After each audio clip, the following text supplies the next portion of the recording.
നമ്മുടെ എല്ലാവരുടെ ഇടയിലും ഇതുപോലെ ഒരെണ്ണം ഉണ്ടാവുമല്ലേ, ഒരു പേടി തൊണ്ടനോ അല്ലെങ്കിൽ ഒരു പേടി തൊണ്ടിയോ. മുന്നിലുള്ള ആളെ നോക്കൂ, ഇളകുന്നില്ല, പേടിച്ചിട്ട് മുന്നോട്ട് നീങ്ങുന്നില്ല. ബാക്കിലുള്ള ആൾക്ക് ക്ഷമ കെടുകയാണ്.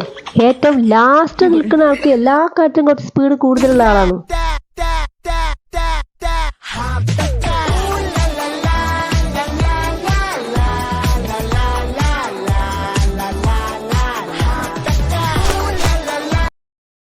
മേസ്തിരി ഇത് എവിടെ പോയി കിടക്കുക? ഈ വെള്ളം തിരിച്ചിട്ട് വൈകുന്നേരം പണി കഴിഞ്ഞ് കൂലി വാങ്ങാൻ വന്നപ്പോ വീണ്ടും പണി തരിക.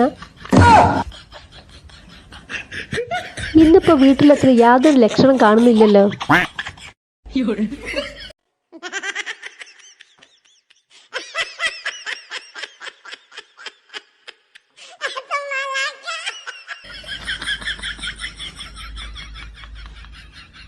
എന്തായാലും വീട് പണിക്ക് ഇതുപോലൊരു നായ്ക്കുട്ടിയെ കിട്ടിയാൽ നല്ലതായിരിക്കും അല്ലേ.